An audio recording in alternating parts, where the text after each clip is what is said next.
বাংলাদেশের পোশাক খাত দেশের অর্থনীতির প্রাণশক্তি। প্রায় 4.5 কোটি মানুষের জীবিকা নির্ভর এই শিল্প এখন নতুন এক চ্যালেঞ্জের মুখে। খাত সংশ্লিষ্টদের অভিযোগ, পরিকল্পিতভাবে গুজব ছড়িয়ে শ্রমিকদের উত্তেজিত করা হচ্ছে যাতে তৈরি পোশাক খাতকে অস্থিতিশীল করা যায়।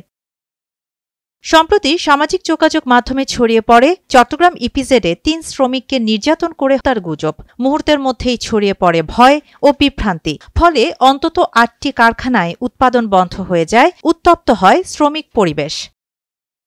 এমন পরিস্থিতিতে তদন্তে শিল্প পুলিশ নিশ্চিত হয় যে কথিত নিহত শ্রমিকরা জীবিত আছেন এবং ভিডিওটি সম্পূর্ণ সাজানো। চট্টগ্রাম শিল্প পুলিশের সুপার আব্দুল্লাহ আল মাহমুদ বলেন, ভিডিওতে দেখা যায় কাফনের কাপড় সরিয়ে আবার ঢেকে দেয়া হচ্ছে, যা পুরোপুরি নাটকীয়ভাবে প্রস্তুত করা।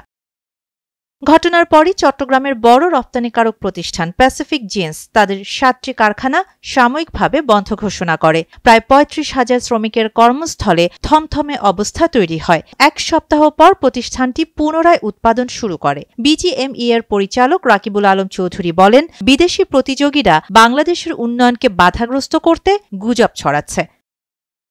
বর্তমানে চট্টগ্রাম অঞ্চলের 464টি পোশাক কারখানায় কাজ করছে প্রায় 8 লাখ শ্রমিক। এখানে অস্থিরতা মানেই দেশের রপ্তানি আয়ে বড় ধাক্কা। কিছু বিদেশি ক্রেতা ইতোমধ্যে নতুন অর্ডার স্থগিত রেখেছেন নিরাপত্তা অজুহাতে।